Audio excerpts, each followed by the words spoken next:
encontrándonos con el verdadero Dios. Interesante este capítulo que vamos a ver.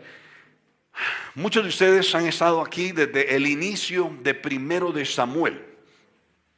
Rapidito, sabes que Primero de Samuel se escribió unos 1250 años. No se escribió. Todo lo que se describe ahí ocurrió unos 1250 años antes de que Jesucristo naciera en Israel. De hecho, hay algunas diapositivas que tengo aquí, me van a ayudar para explicarte. Pero imagínate, 1250 años antes que Jesucristo naciera, Ana le suplica a Dios por un bebé y Dios se lo da. Y lo impresionante es que Ana le pide lo que le pide, lo pide para que sea invertido en el reino. Y yo te decía, nada responde Dios más rápido para un creyente sus oraciones que aquellas en las cuales le está pidiendo cosas que va a invertir en el reino. Cuando lo que tú le pides a Dios lo vas a invertir en el reino, Dios responde increíblemente rápido, ¿verdad? Y vimos ahí a Ana. Ana en medio de un escenario, ¿te acuerdas? Un escenario corrupto, políticamente corrupto. El libro de los jueces ha terminado. El libro que está justamente antes de Primero de Samuel es Ruth. Pero yo te conté que en la Biblia hebrea, Ruth va unido ¿con cuál libro? Con Jueces. Y dice el libro de Jueces, termina una Biblia hebrea antes de Primero de Samuel. En aquellos tiempos, en aquellos días, no había rey en Israel. Y dice la Biblia, y cada quien hacía lo que bien le parecía. Una corrupción política, pero también una corrupción espiritual. Y los que se suponía que eran los líderes espirituales de la nación de Israel, se habían corrompido también. Y ahí conocimos a Elí, Ofni y Finés. Los dos hijos de Elí, el sumo sacerdote, eran corruptos. Y Elí no los estorbaba, porque Elí de alguna manera estaba siendo beneficiado con la corrupción de sus hijos. Entonces Dios emite un juicio. Conocimos a Elcana, que te acuerdas, va a la iglesia y el hombre es bígamo. Y va con sus dos mujeres, va con Penina y con Ana. Yo sé, algunos me voltean a ver y dicen, entonces se puede. No, hey, no, eso no está correcto. Eso no está correcto. El mismo Señor Jesucristo lo dijo, desde el principio no fue así, sino que el hombre dejará a padre y madre y se unirá a su mujer, una mujer. Pero este hombre, al ver que Ana no podía darle hijos, entonces agarraba a Penina. Y Penina se burlaba de la otra. Entonces ves un escenario en donde, como te lo he dicho tantas veces, uno se pregunta, ¿qué no habrá un creyente genuino aquí? Y aparece Ana. Y Ana era una mujer que amaba a Dios. Y su arma en la vida era la oración. Yo creo que Ana tiene mucho que enseñarnos a todos nosotros. Su arma era la oración y le pide a Dios un hijo. ¿Y te acuerdas? No para ir a burlarse de Penina y desquitárselas. A mí me impresiona la personalidad y el carácter de Ana. Dios le da el hijo y no va donde Penina a desquitárselas, ni va donde Elí a decirle, mire señor pastor, usted me tildó de borracha y mire, aquí está Dios. No, una mujer con un corazón de mucha gracia. De hecho yo te dije, Ana quiere decir gracia. Y ella cumple su promesa y lleva al niño allí, después de destetarlo, lo lleva al templo. Y lo lleva al templo, lo presenta en el templo y ahí lo deja. ¿Te acuerdas eso? ¿Te acuerdas que yo te dije que pienses muy bien la próxima vez que me digas quiero presentar a mi bebé? Porque lo bíblico es que lo dejes. No te estoy diciendo que lo dejes, por supuesto. Pero eso es lo que ocurría. Y entonces él empieza a crecer y ministraba a Jehová. ¿Te acuerdas? Ayudaba a Elí. Yo te decía, probablemente él apagaba los candeleros, probablemente abría las ventanas en la mañana, o sea, las puertas, ¿verdad? Probablemente cambiaba los panes de la puerta. Él ministraba, él servía allí, ¿verdad? Y estando allí, ¿te acuerdas? Los filisteos aparecen en la escena. Y ahora sí, mira lo que vimos el domingo pasado ahí en la pantalla. El arca de Jehová que estaba en el templo, y te acuerdas que te dije más o menos las dimensiones son como las de esta área, de estas sillas hasta acá, porque tenía 10 metros de ancho, ¿verdad? De largo, ¿verdad? Y unos 5 metros de ancho. Y es exactamente lo que tiene este sector hasta acá. y que el lugar santísimo, aquí había un velo, ¿verdad? Un velo grueso, el cual no podía traspasar nadie, solamente el sumo sacerdote, no sin antes haberse puesto a cuentas con Dios por sus propios pecados. Entraba una vez al año con un cordero para degollarlo precisamente allí, en el propiciatorio de esa arca que tú ves ahí, ¿verdad? Por supuesto no era esa, pero es similar a esa, cubierta de oro. Y allí dice la Biblia que descendía la presencia de Dios y hablaba con el sumo sacerdote. De hecho, Moisés platicaba con Dios allí, ahí entre donde se juntan las alas, ahí descendía. Y entonces los filisteos, que realmente eran buenísimos para la navegación y eran buenísimos guerreros, ellos llegan a Israel, a la tierra prometida de Israel, por lo menos el área que Israel tiene ahorita, y se afincan en las costas. Yo quiero que tú veas que Palestina como nación o como etnia grande nunca ha existido. Ahora se habla de Palestina contra Israel y Palestina diciendo que ellos estaban ahí, pero si tú ves la historia, Palestina no existe. De hecho, solamente el área de Gaza, y yo creo que te mostré esto, ¿verdad? Ellos llegaron ahí en ese tipo de embarcaciones que eran buenísimas, unas embarcaciones buenas, ¿verdad? Y mira todo lo que ellos poblaron. Ellos poblaron todo el área del Mediterráneo, ¿verdad? Todas las costas del Mediterráneo eran dominadas por los fenicios, una de las primeras civilizaciones, ¿verdad? Y ellos adoraban a un dios que se llamaba Dagón. Dagón tenía en la mitad del cuerpo pez y la otra mitad era de hombre, ¿verdad? Y algo bien interesante, vimos el domingo pasado, estudiamos los capítulos 5 y 6, ¿te acuerdas que vimos que estos fenicios adoraban la imagen de Dagón porque ellos decían que era el dios de la tormenta? Probablemente por todas las vicisitudes que vivían en alta mar, ¿verdad? Y cuando llegan allí a Israel, ellos se afincan allí en una de las costas y ellos estaban convencidos que Dagón era el padre de Baal. La imagen que estás viendo es una imagen real de un Baal. Cuando veas en la Biblia adoraban a Baal, óyeme, yo te pido que te detengas y veas cuidadosamente que están adorando a Satanás. Esa es una imagen de Baal. Y Baal era adorado por toda esa franja de Fenicia. Por eso no te extrañe que cuando Jesucristo nace y comienza su ministerio, una de las cosas que más hizo fue sacar demonios de las personas. ¿Por qué? Porque los fenicios adoraban a Satanás, adoraban a los Baales y adoraban a una reina, la reina de los cielos, que era virgen, decían ellos, y era Astarot. Astarot era la reina de los cielos a quien los fenicios adoraban, ¿verdad? Y ahí está, ahí lo tienes, mira el mapa por favor, en lo que yo me quito este saco. Sí, entra en calor. Ahí está, y si tú te fijas, voy a usar de nuevo esta pantalla aquí. Si tú te fijas, estas 5 ciudades fueron las ciudades de Filistea, ¿verdad? Ahí está, Asdod, Ascalón, Gaza, y Ecrón y Gad. Son 5 ciudades donde se establecieron los filisteos. Yo quiero que veas que nunca ha habido un país de Palestina, como ahora lo reclama la Hamas y todos estos, ¿verdad? O la OLP, que nosotros estábamos aquí primero y ellos nos vinieron a invadir. Ten cuidado, no es completamente cierto. Israel fue llevado ahí por Dios de manos de Moisés y Moisés murió, ¿te acuerdas? Antes de cruzar el Jordán, y entraron siendo guiados por Josué, que fue el conquistador. Pero lo que habían ahí era el amorreo, el jebuseo, el jerjeseo y todos estos que terminan en eo, ¿verdad?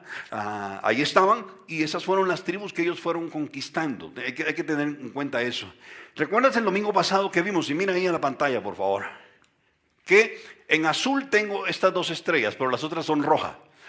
En azul representa a Israel. Aquí está Silo, donde Samuel, de 12 años, 13, 14 años, está ministrando junto con el sumo sacerdote. ¿Cómo se llamaba el sumo sacerdote? Elí, ok. Y te acuerdas que los filisteos suben y aquí en Ebenezer se da una batalla y mueren 34,000 israelitas. Primero murieron 4,000, pero después ellos dijeron, hey, nos están ganando, nos están matando, hagamos algo. Y dijeron, vayan a traer el arca, porque ellos utilizaron el arca como un amuleto. Es decir, no vamos a ir delante de Dios. En vez de decir ellos, vamos al templo y pongámonos todos a cuentas con Dios. Humillémonos delante de Dios porque estamos mal, por eso nos está yendo muy mal. No, ellos dijeron, vamos a traer el arca. Porque el arca representaba la presencia de Dios. Lo que no tenían en cuenta es que Dios descendía y subía. Y entonces llevan el arca al lugar de la batalla y esta vez les matan a 30,000. Terrible. Dios está diciéndoles no, porque lo que yo quiero es un arrepentimiento de corazón. No que yo sea usado como un amuleto, ¿verdad? Por cierto, ten cuidado con los amuletos. Yo respeto, ¿verdad? Que unos andan ahí al Cristo crucificado y todo el asunto, ¿verdad? Pero Cristo está en tu corazón, no en un pedazo de metal. Y lo mismo habían pensado ellos y son derrotados. Y entonces ellos se llevan el arca, fíjate, aquí hacia el sur, a esta ciudad que se llama Asdod, y lo ponen en el templo de Dagón, y ahí está Dagón. Al primer día aparece caído, como postrado ante el arca, pero lo vuelven a componer. Yo te dije como que lo pusieran aquí, ¿verdad? Y aquí ponen el arca, y al día siguiente que llegan encuentran a Dagón en el suelo, pero el segundo día aparece con la cabeza cortada y con sus manos cortadas. Y yo te decía el domingo pasado, es impresionante, es como Dios diciendo, tus dioses o sus dioses no piensan ni hacen, no tienen poder para hacer con sus manos. Y es interesante que el resto de los capítulos, ¿te acuerdas del domingo pasado? Dice, y la mano de Dios estaba con ellos. Ponte a pensar, la mano de Dios está con los hijos de él, pero la mano de Dios es quitada de los filisteos. Y es interesante que la encuentran con las manos cortadas, sin manos. Dios diciéndoles, sus dioses no piensan, sus dioses no hacen. Y te acuerdas que veíamos esto, ¿verdad? Cuán importante es entender de dónde nos ha sacado Dios. Dios nos ha sacado. Yo no sé si es el caso tuyo, pero Dios nos sacó de estar adorando la representación en madera, o probablemente la representación en metal, de otra persona, de otro humano, elevado a la categoría de Dios. Y nosotros, al igual que los filisteos, estábamos hablándole a una imagen de otro mortal como nosotros, que existió en el pasado, y que a través de un proceso que ni es bíblico, este personaje del pasado es elevado a la categoría de santo. Es interesante que en el Nuevo Testamento la palabra santo es reservada para un creyente. Es interesante, es sinónimo de creyente o de discípulo de Jesús. Mira las cartas de Pablo, y las otras cartas comienzan diciendo Pablo a los santos que viven en Corinto, Pablo a los santos que viven en Galacia. Es interesante, pero yo te decía, tú y yo estuvimos tanto tiempo engañados, hablándole a un pedazo de madera, creyendo que nos escuchaba. Muchos de nosotros salíamos habiéndole puesto nuestras cargas a un pedazo de madera. Y es exactamente lo que hacían los filisteos. Pero entonces empiezan a dar cuenta que el Dios de Israel actúa, está vivo, y que nadie podía haber hecho eso que ustedes ven en la fotografía si no era el Dios de Israel. Yo te dije el domingo pasado, ¿te acuerdas? Se metieron a jugar con la gloria de Dios, y con la gloria de Dios no se juega.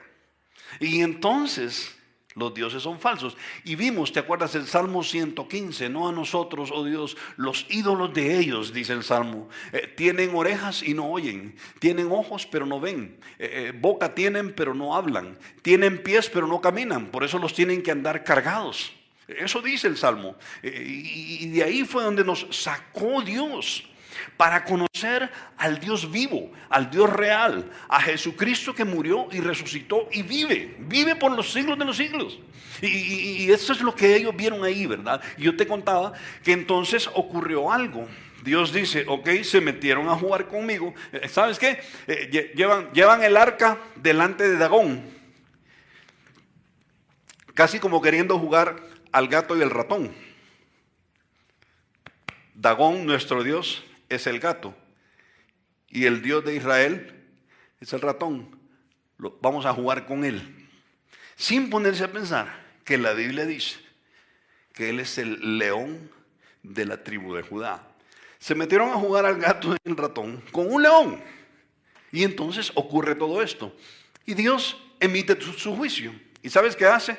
Les envía una plaga extremadamente misteriosa. ¿Qué plaga fue? La plaga de los tumores o hemorroides, ¿verdad? Y dice que todo el pueblo comenzó a morir. Es una plaga impresionante. Yo no sé si tú sabías que todavía hay brotes de esta plaga, ¿verdad? Se inflaman los ganglios, ¿verdad? Los ganglios que son parte del sistema defensor del cuerpo. Y entonces comienza a morir la gente. Comienzan a morir. Y allí donde ves tú, en esa lámina, tú llevas la secuencia de las flechas, mira la dirección de las flechas.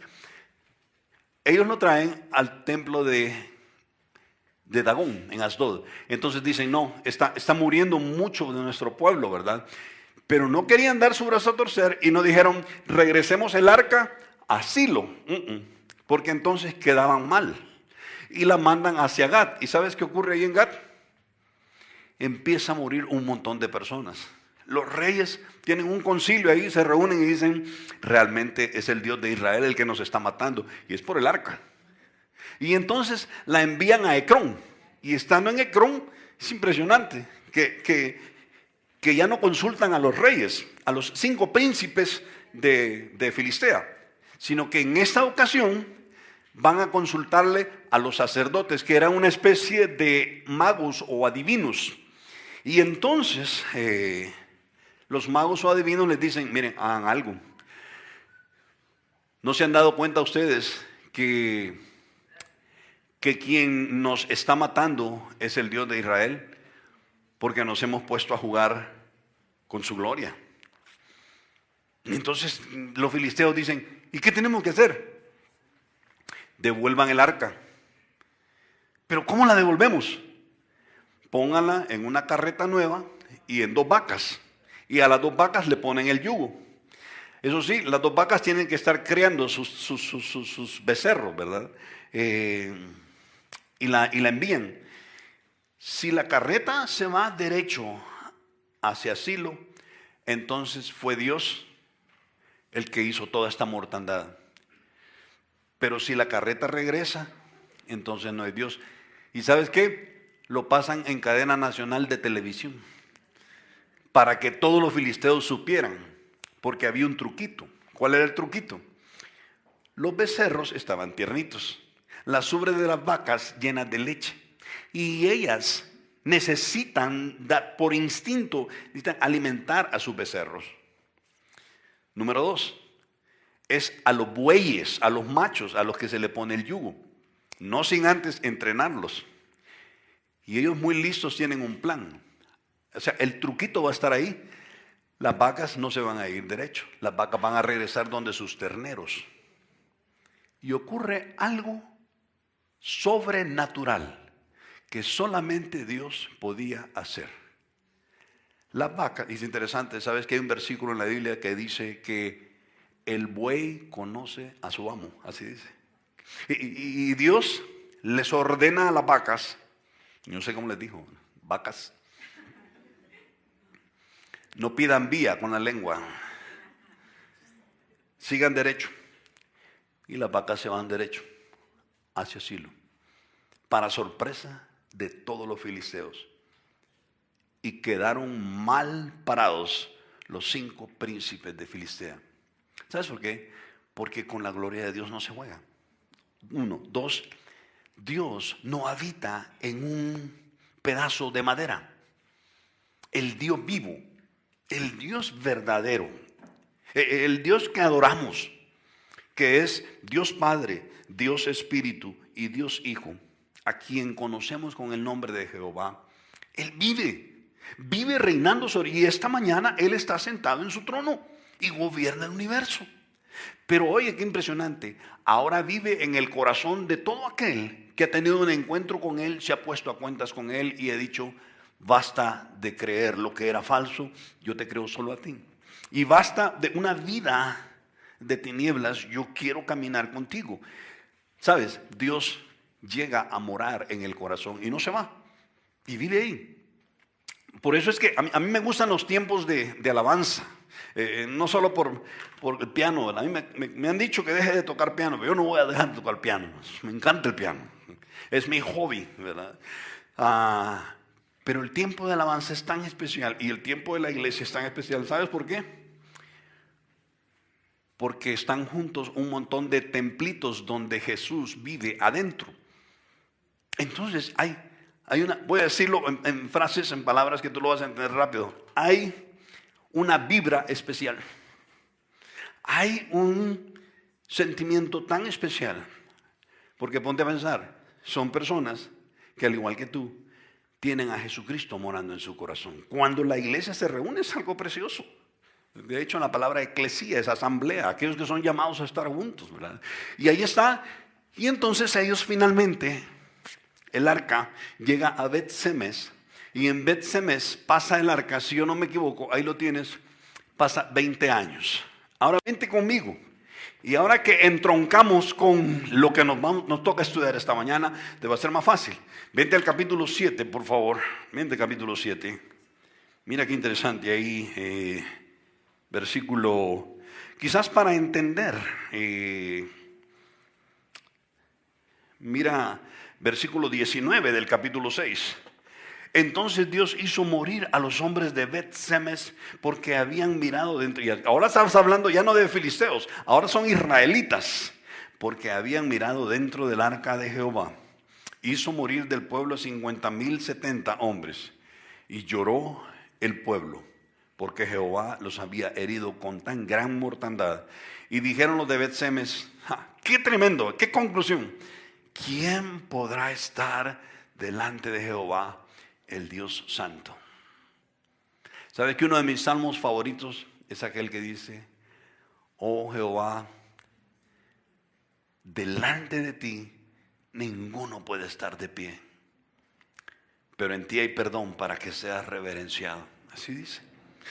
Y estos hombres israelitas ahora caen en la cuenta que no hay un Dios como el Dios de ellos. Y mira el versículo 21. Y enviaron mensajeros a los habitantes de Kiriat Jeraim diciendo: los filisteos han devuelto el arca de Jehová, descended pues y llevadla a vosotros. Vinieron, ahora entramos al capítulo 7, ojo.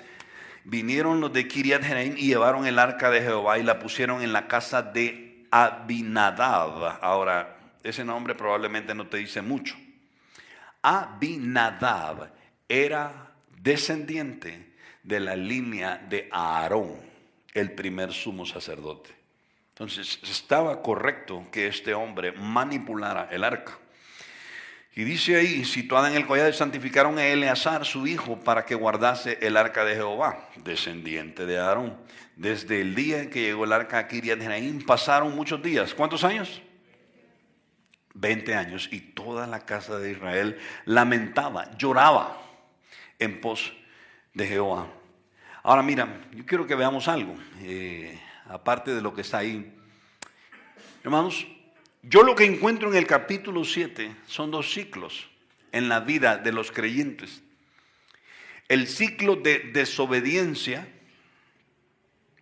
y el ciclo de una fresca relación con Dios.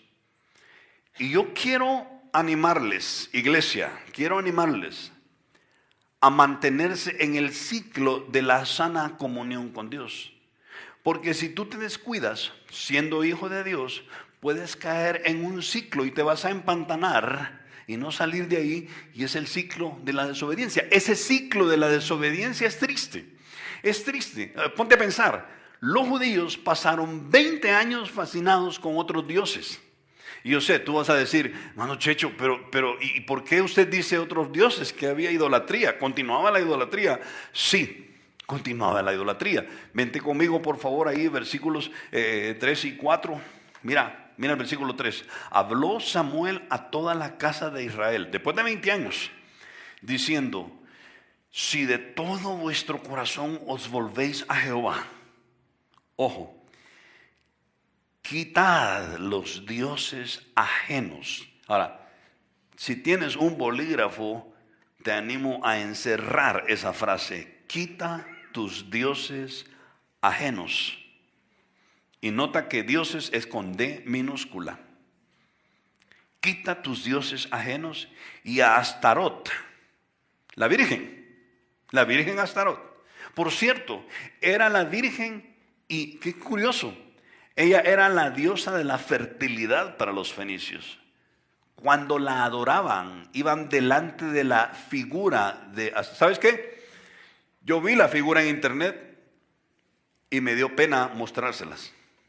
Por eso no la traje. Y cuando los fenicios adoraban a la Virgen Astarot,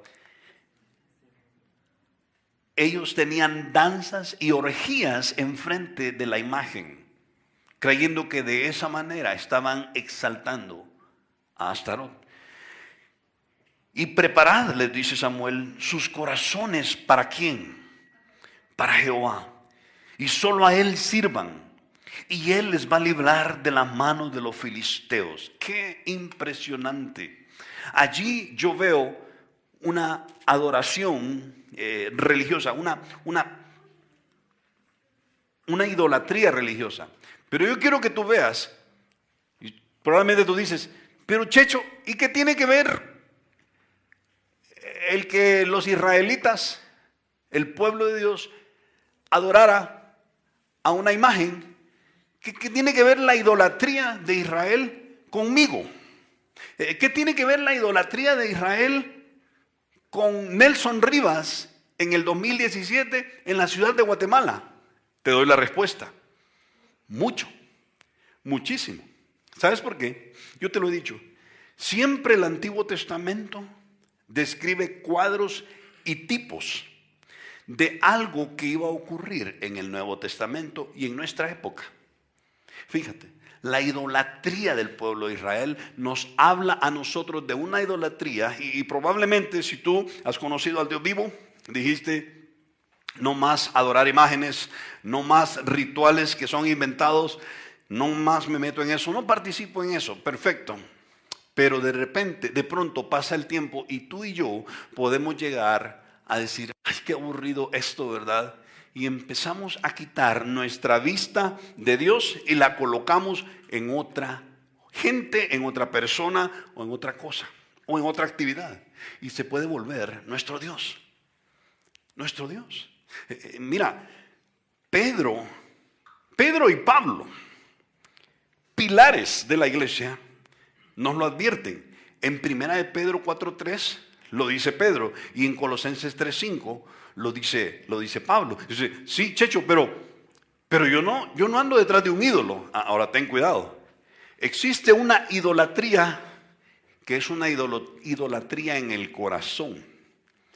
Todo aquello que te hace apartar de seguir a Jesucristo es idolatría.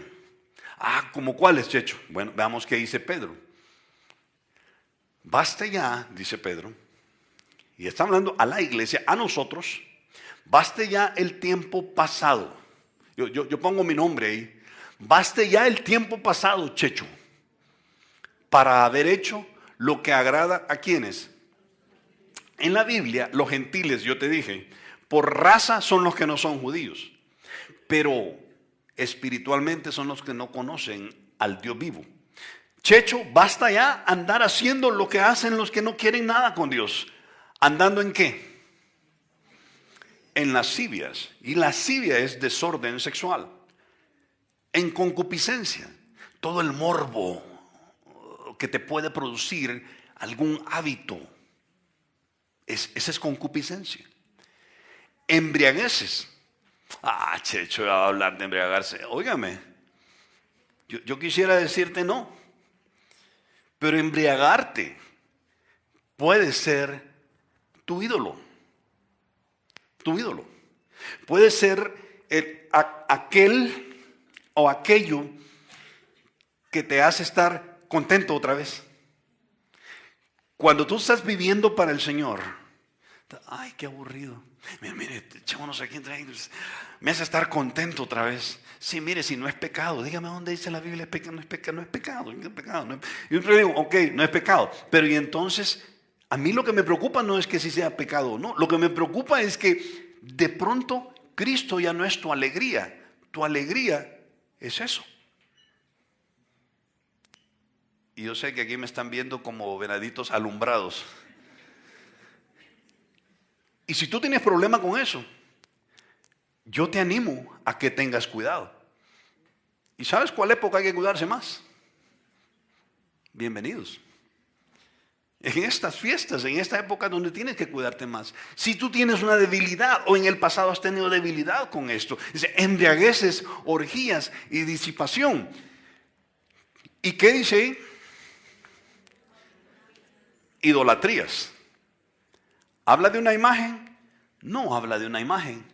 Ahora mira cómo dice el apóstol Pablo. Haced morir pues lo terrenal en ustedes. ¿Cuáles son? Fornicación, impureza, pasiones desordenadas. O sea, de repente te alocas. De repente te alocas. Es interesante, estaba platicando con algunos de ustedes y me decían sobre este versículo que dice, no os embriaguéis con vino en lo cual hay disolución. Allí el apóstol Pablo habla de disolver. ¿Sabes qué es disolver? ¿Sí? Si yo digo disolver, ¿lo entienden? Yo siempre he puesto este ejemplo. ¿Has visto esos cubitos sazonadores? Bájemele un poco de volumen, hermano. Sí, lo que pasa es que sí, yo sé, aquí toda la escenografía nos hace tener más feedback. ¿Has visto esos cubitos sazonadores? Tú le quitas el envoltorio. Vaya, pues, Maggi. Ok, valga el comercial. A ver, no, ¿verdad? Mahler, ok. Agarras el cubito, le quitas el envoltorio. Las mujeres que cocinan saben de qué estoy hablando, ¿verdad? Y entonces le voy a poner 2 cubitos. Y parecen unos dados, ¿sí o no? Que hasta uno podría jugar a los dados con ellos. Porque tienen una consistencia. Cuando lo pones en el agua, el cubito empieza a deshacerse. Y óyeme, aquellas fuerzas que lo mantienen en forma cuadrada se caen y se disuelven. Cuando tú te embriagas y pasas por cuestiones como estas, se caen las barandas, para que me entiendas. Y ya nada importa. Y en esa condición te van a proponer cualquier cosa. Y estando así, ¿sabes qué vas a decir? Probémoslo. Sí. Ya no estamos aquí. Si ya venimos, entonces aquí estamos. Démosle. Se caen las fuerzas que mantienen tu integridad, se desmoronan. Y entonces dices sí a cualquier cosa. Entonces dice Pablo, si alguien está adorando al Dios vivo y de repente se mete en todo eso, óigame, probablemente entonces su deleite ya no está en el Dios vivo. Algunos me han dicho, no hermano, pero es que dice que yo lo hago, pero no en público para no poner tropiezo a los hermanos. Ok, te lo voy a aceptar. Pero entonces te vuelvo a hacer la pregunta. Entonces quiere decir que cuando estás solo, lo que buscas es estar alegre. Sí. Entonces Jesucristo ya no es tu fuente de alegría. No sé si me siguen. ¿Me siguen? Es el punto de Pablo. Y dice, pasiones desordenadas, malos deseos y avaricia. Avaricia. Todas esas son ¿qué? Te hago una pregunta. ¿Ves alguna imagen en ese versículo? No, es idolatría del corazón. Avaricia, sí, avaricia. Avaricia. Hay quienes se han convertido Estaban en su primer amor con el Señor, pero ahora han caído en la trampa de acumular cosas. No, Checho, es que usted no me entiende, ya no venimos a la iglesia tan seguido, venimos una vez al año porque fíjese que estamos bien ocupados ganando dinero, porque con eso vamos a comprar los terrenitos y le vamos a dejar a los niños, y usted sabe, ¿verdad? Ten cuidado, ten cuidado. La avaricia es querer más de lo que tienes. Puede ser un ídolo. Ídolo es todo aquello que te aparta la mirada de Jesús, que te aparta el deleitarte en Jesús para deleitarte en eso. Eso es ídolo. Esa es idolatría. ¿Ves cómo un pasaje tan antiguo, de hace 3200 años, tiene mucho que decirnos a nosotros en Guatemala en el 2017? Nos cuesta entender, hermanos, que Dios nos quiere solamente para Él. ¿Qué dice el versículo 4? Vente conmigo, por favor, al versículo 4, ahí en 1 de Samuel. Entonces los hijos de Israel quitaron a Baal. Qué tremendo. ¿Y quitaron a quién? A Astarot, la Virgen del cielo. ¿Y sirvieron solo a quién? Óyeme, es un tiempo glorioso. Quitar todas las imágenes y decir, ya no vamos a estar en esta idolatría religiosa y ya no vamos a estar en esta idolatría espiritual y vamos a servir solamente al Dios vivo. Esto es glorioso. ¿Sabes? Aquí está. Miren, quitaron los Baales y a Astarot sirviendo solo a Jehová. Y dice el libro de Santiago, ¿o pensáis que la Escritura o la Biblia dice en vano? ¿Cómo se traduce en vano? Correcto. Me encanta Santiago, es tan práctico. Está diciendo, ¿o ustedes piensan que la Biblia dice por gusto? El espíritu que Él ha hecho, y nota que espíritu es con E mayúscula, el espíritu que ha hecho morar adentro de tu corazón, dentro de nosotros, nos anhela, ¿cómo? Celosamente. Dios nos anhela, ¿cómo? ¿Cómo es anhelar a alguien celosamente? Que hoy sí abro el micrófono. ¿Quién me quiere dar su opinión? ¿Qué es anhelar a una persona celosamente? ¿Qué es esto de celosamente? ¿Solo para uno? ¿Amar? ¿Pero celosamente? ¿Con egoísmo? Sí. Entonces, ¿qué quieren decir ustedes cuando dicen, ay, hermano Checho, necesito que nos dé un poco de consejería porque mi esposa es bien celosa? No puedo voltear a ver por otro lado porque no veas a otra mujer, veme a mí. No veas a otra mujer, los ojos aquí. Pues ¿sabes qué? Eso está diciendo Dios. No desvíes tu mirada ni la pongas en otro más que en mí. Y entonces dice que el Espíritu Santo que ahora vive dentro del creyente nos anhela celosamente, solo para Él y no para nadie más. Solo para Él y no para los chunches. Solo para Él y no para la embriaguez. Solo para Él y no para las pasiones desordenadas. Te quiero solamente para mí. Para mí. Y yo te ruego que me entiendas, por favor. Y no estoy hablando, ay, Checho, va a hablar de que la iglesia, usted lo que nos quiere es cuca de iglesia. ¿Así me han dicho? No, porque entonces lo que vas a hacer es meterte a una idolatría religiosa. Óyeme, Vida Nueva Guatemala no te va a salvar. Ningún pastor te va a salvar. Porque nadie de ellos murió por ti y te anhela celosamente como el Dios vivo. ¿Me sigues? Eso es lo que está diciendo allí precisamente. Yo quiero que tú veas, yo te lo he puesto aquí en rojo. Ten cuidado, los ídolos de un creyente son más elaborados que una imagen de madera. Voy a repetirlo en cámara lenta. Los ídolos de nosotros los cristianos son más elaborados que una imagen de madera. Porque nuestra mente es perversa. Y los trabajamos a nuestros ídolos para que ocupen el lugar y la adoración de Dios más que una imagen de madera. Ten cuidado. Dios lo que quiere es que tus ojos, que tu corazón, que tu adorar sea única y exclusivamente para Él.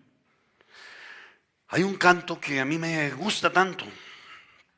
Canta un hermano brasileño. Y cuando yo sé que hay algo que me puede estar distrayendo de Dios, yo me subo a mi carro, yo lo pongo, empiezo a clamarle a Dios. Ese canto me hace llorar a mí. Porque la letra del canto dice, es Dios hablándole a este hermano. El hermano se llama Samuel, por cierto. Y dice, todo lo que yo quería, le dice Dios a él, era hablar contigo. Pero tiempo para mí, tú ya no tienes. Y dice, ¿te acuerdas cuando platicábamos en tu cuarto? ¿Te acuerdas? Y los secretos que habían entre tú y yo. Y ahora, así lo dice la canción. Tu Facebook, tu Twitter, tu Internet han ocupado mi lugar. Son más importantes que yo. Óyeme, tu familia puede ser más importante que Dios. Puede llegar a ser más importante que Dios. Puede ser un ídolo. Hay algunos creyentes para los cuales el empleo ya no se vuelve un medio para vivir, se vuelve el todo del creyente. Entonces tu empleo se vuelve tu ídolo. Ten cuidado. Todo lo que yo quería, continúa el canto, era tener esos tiempos a solas contigo, en donde me contabas tus secretos y hablábamos. Y hay una frase que me impresiona que dice, me haces falta. Cuando esa canción dice eso, Dios diciéndoselo a Samuel, yo me pongo el nombre en vez de Samuel. Me haces falta, Checho. Me hace falta. No sabes cuánta nostalgia tengo de estar contigo. Así dice el canto. Qué precioso. Y luego dice, pero es tiempo de volver. Regresa, da la vuelta y comienza de nuevo con las pláticas que teníamos y los secretos que habían entre tú y yo. Ten cuidado. Los ídolos de nosotros los creyentes son más elaborados que una imagen de madera. Pero lo precioso es que el creyente puede regresar a una comunión fresca con Dios. El ciclo de adoración, hermanos, es alegre. Hay oración, hay ofrendas y hay fiestas solemnes. Mira el versículo 5 y 6, por favor, ahí en 1 de Samuel 7, que es lo que estamos estudiando ahora. Mira el 5 y 6. Y Samuel dijo, reunid a todo Israel en Mizpa, y yo voy a orar por ustedes a Jehová. Y se reunieron en Mizpa, sacaron agua y la derramaron delante de Jehová y ayunaron aquel día. Y yo sé, tú estás diciendo, qué raro. Samuel les dice, voten a los Baales, se les dejen todos los otros ídolos, vuélvanse y sirvan solamente a Dios. Y lo hacen. Y les dice, vayan a Mizpa y yo voy a orar por el pueblo. Y Samuel se va y ora por el pueblo. Y el pueblo va y saca agua y la está vertiendo afuera del templo. ¿Por qué? Porque era la fiesta de los tabernáculos. Y la fiesta de los tabernáculos, Dios le pidió a Moisés que le dijera a Israel que una vez al año conmemoraran el hecho de que cuando anduvieron en el desierto 40 años no tenían casas, entonces tenían que hacer enramadas para pasar el tiempo de acuerdo a sus tribus, estaban agrupados en el desierto. Entonces una vez al año los judíos celebran la fiesta de los tabernáculos y sacan agua y la derraman, y es una fiesta porque lo que ellos están recordando es como Dios les sacó agua de la peña de Horeb, ¿te acuerdas? En Horeb les da agua en medio del desierto. Entonces ellos están conmemorando, muy seguramente en este momento, era la fiesta de los tabernáculos. Y mira, y ayunaron aquel día y dijeron allí, contra Jehová hemos pecado. Y hay un punto, Hermano, hermana, yo no sé tu vida. No sé los detalles. Nos conocemos, nos saludamos, nos abrazamos. Pero solamente tú sabes cómo está tu relación con el Dios vivo. Y yo te quiero animar esta mañana, si es necesario, a que ayunes. Que uno de estos días tú digas, basta ya. Este hábito se ha vuelto mi Dios, mi ídolo. Este hábito me está dando la alegría que me ha dado el Señor desde el principio. Este otro hábito se ha afincado en mi corazón y ha hecho nido. Es necesario volcarse a Dios. Y quizás lo que toque es ayunar. ¿Sabes por qué? Porque el mismo Señor dijo que hay géneros, hablando de situaciones espirituales, de fortalezas de Satanás, que no salen, sino es con ayuno y oración. Y probablemente lo que tú necesitas en tu vida es apartar un día. Checho, pero que usted no sabe, no conoce. Lo voy a llevar un día a mi oficina para que vea qué difícil es. Yo te entiendo. Mira, yo he trabajado en el mundo real, yo sé. Pero ¿qué tal entonces un sábado? Es que yo trabajo hasta el mediodía. Pues, qué bueno. Quizás donde estás puedes apartar un tiempo y continuar orando durante la tarde hasta la puesta del sol. Y que lo ocupes para decir, basta ya de mis ídolos. Basta ya de mis ídolos. Yo creo, hermanos, que eso es lo que Vida Nueva Guatemala necesita. Cuando nosotros vivamos así, hermanos, ni vamos a caber en ningún lugar. Porque entonces la gente va a ver reflejado a Jesús en tu vida y va a decir, yo quiero eso que tú tienes. Yo quiero eso. Es la oración, fiestas solemnes. Y mira ahí lo que dice, y juzgó Samuel a los hijos de Israel en Mizpa. Y cuando oyeron los filisteos que los hijos de Israel estaban reunidos en Mizpa, subieron otra vez los príncipes contra Israel. Y al oír esto los hijos de Israel tuvieron temor de los filisteos. Qué tremendo. Cuando uno se arrepiente, hermanos, no solamente hay alegría, Jesucristo vuelve a ser nuestro foco de atención.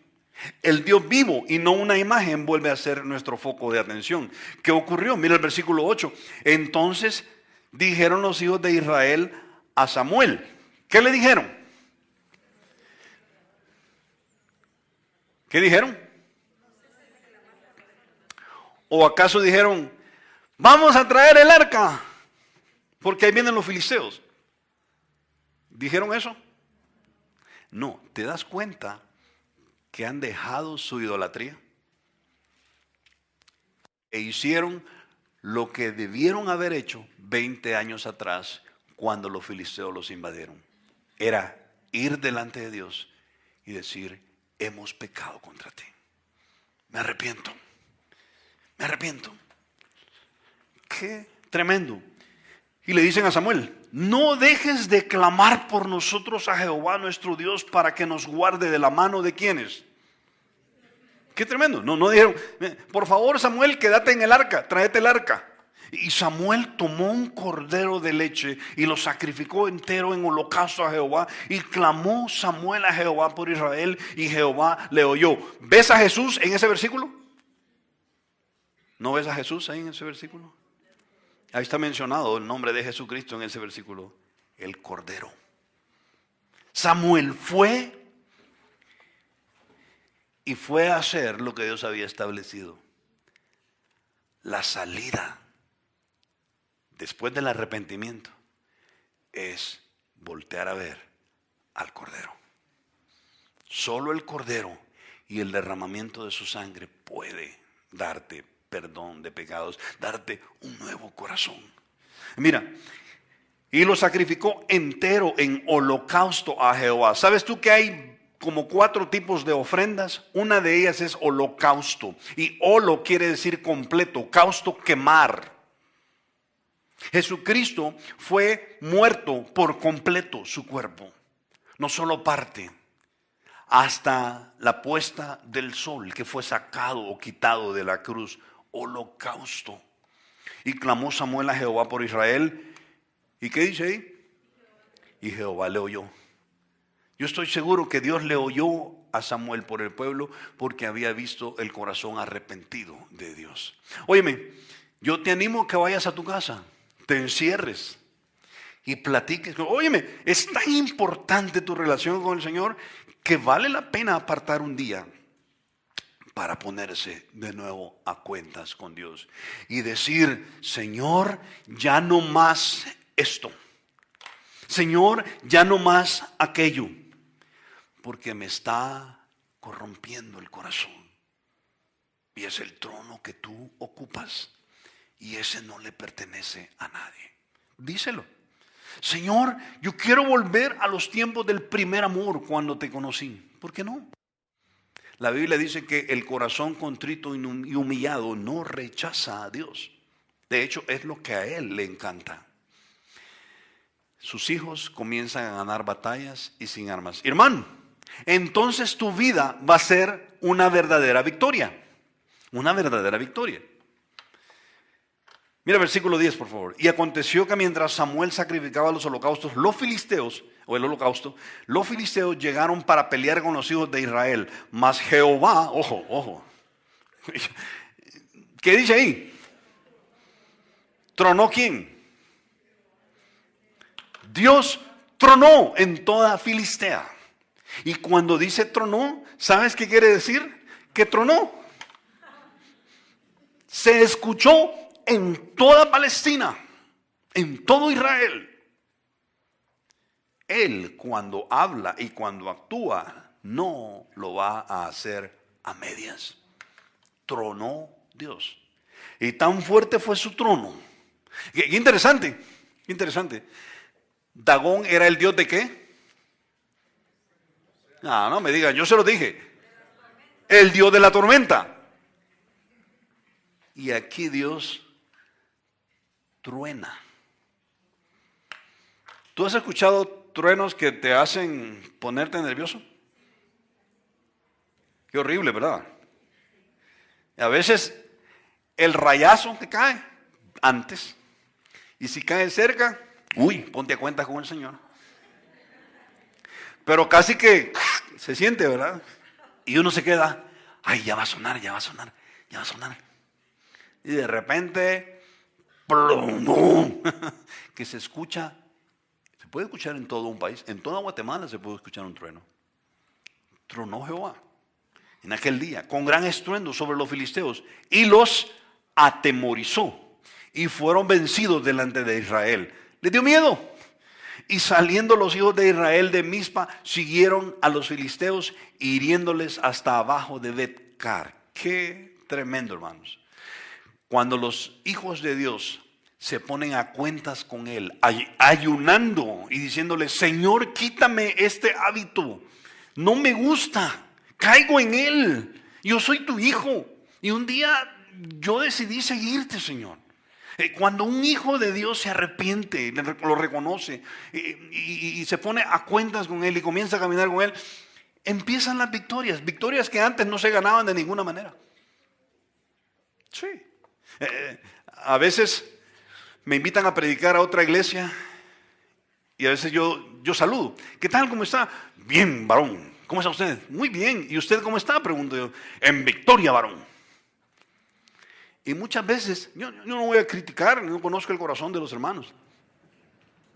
Pero a veces damos la mano y decimos: aquí, en victoria. Y quizás victoria no hay. Quizás victoria no hay. Cuando un hijo de Dios se arrepiente y pone sus ojos solo en Él. Oye, como Josué, ahí en Josué 24:12, ¿qué le dijo Dios cuando conquistaron toda la tierra de Israel? Envié delante de ustedes, ¿qué? Oye, qué vergonzante. Ellos están diciendo, Señor, hemos conquistado la tierra. Hey, cuidado, fui yo el que les di la victoria. Y saben, delante de ustedes yo envié, ya boté a la vaca y al buey. Delante de ustedes yo envié tábanos. ¿Saben qué es un tábano? No es tábanos, sino que un tábano. Un tábano es una especie de mosca grande que cuando pica infecta y mata. Dios había enviado delante de los amorreos, jebuseos, yo les dije, todos los que terminan en ceseos, cuando estaban conquistando la tierra, Dios los mata con moscas. Con moscas. ¿Qué? Dios tiene su humor. Dios tiene su humor. ¿Sabes cómo le llamaban los fariseos a Baal? Belcebú. Belcebú quiere decir el dios de las moscas. Pues aquí tienen al verdadero Dios, dueño y amo de las moscas. Y envía tábanos para que matara a ellos. Y entonces los israelitas llegaban, y cuando llegaban, ¿a quién le vamos a disparar? Están muertos. Y los que habían quedado vivos escaparon. Y toda la región de Israel fue para ellos. Mira, los cuales arrojaron delante de vosotros, esto es, a los dos reyes de los amorreos. Y me encanta esa frase, yo la he dejado con blanco y subrayada. No con tu espada. Óyeme, Dios le está diciendo a su pueblo, óyeme, no ha sido con tu espada ni con tu arco. Yo puedo imaginarme a los israelitas bajando la espada y bajando el arco y diciendo, ha sido Dios, no ha sido mi fuerza. Muchos de nosotros confiamos en nuestra propia fuerza. Y muchos de nosotros nos creemos nuestras mismas portadas. Muchos nos creemos nuestras mismas portadas. Checho, el gerente CEO de la empresa tal y tal. Nos creemos nuestras propias portadas. Cuando Dios dice, fui yo el que te di ese empleo. Fui yo el que arreglé tu matrimonio cuando estaba despedazado. ¿No fuiste tú el que me diste un chance a mí, que me saqué la lotería contigo, para que entonces yo entrara, habitara en ti y te diera salvación? Muchos a veces creemos que por nuestro... Mira, basta leer Deuteronomio 8 cuando dice, Dios dice, vas a entrar, vas a conquistar casas que vosotros no edificasteis y todo esto. Y ten cuidado, no sea que besando tu mano digas, mi mano hizo todo esto. Israel lo hizo. Conquistó y después dijeron, nosotros, ¿no? Yo envié tábanos, moscas. Ni siquiera leones, una mosca. Y no fue tu arco, no fue tu espada, no fue tu mano poderosa, ni tu gran título, lo que te ha dado todo lo que tienes. He sido yo. Yo y solo yo. A mí me encanta esto. Mira esto. Como Moisés en Éxodo 17, 8 al 14. Vamos a Éxodo 17, 8 al 14. Vente conmigo por favor al libro de Éxodo. El libro de Éxodo es el segundo libro de la Biblia. Y mira por favor esto, déjame ver, ahí está. Éxodo 17, 8 al 14. Vente conmigo por favor. Éxodo 17. Vas a ver algo bien bonito antes que nos vayamos. Del 8 al 14. ¿Lo tienes? Mira lo que dice. Entonces vino Amalec y peleó contra Israel en Refidim. Y dijo Moisés a Josué, escógenos varones y sal a pelear contra Amalec. Mañana yo estaré sobre la cumbre del collado. Y la vara de Dios en mi mano. Está hablando Moisés. E hizo Josué como le dijo Moisés, peleando contra Amalec. Y Moisés y Aarón y Hur subieron a la cumbre del collado. Y sucedía que cuando alzaba Moisés su mano, ¿qué ocurría con Israel? Ganaba las batallas. Mas cuando bajaba su mano, ganaba las batallas el enemigo. Y las manos de Moisés se cansaban. Te puedes imaginar, Moisés está orando. No creas que está ahí solo. Él está orando. Pero se cansaba, entonces le caía. Entonces le ganaba. No sé si yo me puedo imaginar. Moisés, apúrate, levantarse. Pero esto me dice algo. Cuando te has puesto a cuenta con Dios, entonces comienza una relación fresca con Él y empiezas a ganar tus batallas. Y no es con tu poder. Me encanta que el pasaje del capítulo 7 termina con una roca. Los sellaron el pacto con una roca. Vente los versos, ahora sí, regresemos a primero de Samuel. No sé si habías dejado una marca, pero si no, entonces lo buscas de nuevo. Mira el capítulo 7, por favor. Y vente ahí el versículo 12 al 15. ¿Lo tienes? 12 al 15. Dice: tomó luego Samuel una piedra y la puso entre Mizpa y Sen y le puso por nombre. ¿Cómo le puso la piedra? Ebenezer. ¿Sabes qué quiere decir Ebenezer? Quiere decir dos cosas en hebreo. Quiere decir roca que salva. Pero también quiere decir hasta aquí nos ha ayudado Jehová. Qué fabuloso. Diciendo, hasta aquí nos ayudó Jehová. Así fueron sometidos los filisteos y no volvieron más a entrar en el territorio de Israel. Y la mano de Jehová estuvo contra los filisteos todos los días de Samuel. ¿El qué dice? La mano. ¿Qué le cortó a Dagón? La mano. La mano de Dios estuvo en contra de los filisteos. Y fueron restituidos a los hijos de Israel las ciudades que los filisteos habían tomado a los israelitas desde Ecrón hasta Gat. ¿Y sabes qué? Esa historia se repite. Hace aproximadamente unos 30 años, Egipto pone toda su batería y su ejército en la frontera del sur, ahí por la línea de Gaza. Pero lo mismo hace Siria en el norte, Líbano al otro norte y Jordania aquí. Y parecía que lo iban a hacer polvo. Y el presidente de Egipto en aquel entonces dijo, vamos a hacer polvillo a Israel. Y para sorpresa de todo el mundo, Israel comenzó a derrotar a los egipcios, a los jordanos, a los de Líbano, a los de Asiria. Tremendo. Una nación que acababa de nacer y los derrotó. ¿Sabes quién fue? Es Dios, Jehová de los ejércitos. Él. Sus ojos están puestos sobre su pueblo, pero ahora sus ojos están puestos sobre ti también si eres su hijo. Óyeme, no vale la pena desgastarse en hábitos que corrompen el corazón. Vuélvete al Dios vivo. Y Dios, la única vez en la que les permite que una piedra la pongan como altar, les dice, mira en Éxodo capítulo 20, versículo 25, va a aparecer ahí en la pantalla. Y si me hicieres altar de piedras, ¿qué dice? No la labres de cantería, porque si alzares herramientas sobre él, lo profanarás el altar. ¿Sabes por qué? Porque los seres humanos somos tan supersticiosos que queremos adorar a Dios y necesitamos una imagen de Él para arrodillarnos. Si vas a poner una piedra, que sea tal y como está, no le des forma, porque yo creo que Dios diciéndonos, yo te conozco, ya sé qué forma le vas a dar. Le vas a dar una forma de algo celestial. Qué impresionante esto, hermanos. Jesucristo es nuestra roca, es la roca del nuevo pacto. Y solo a Él, démosle todo el honor y toda la gloria. Hermanos y amigos, es un precioso libro, primero de Samuel. Y solo hemos visto 7 capítulos. ¿Te acuerdas que la numerología es importante? ¿Qué significa el número 7? Plenitud, perfección, pero también se completa un capítulo.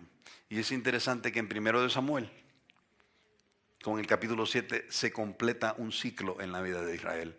Israel comienza ahora a vivir una época esplendorosa. Pero lo vamos a estudiar la próxima vez. Vamos a orar. Padre, gracias Señor por darnos la oportunidad de abrir tu palabra y de aprender de ella, Señor.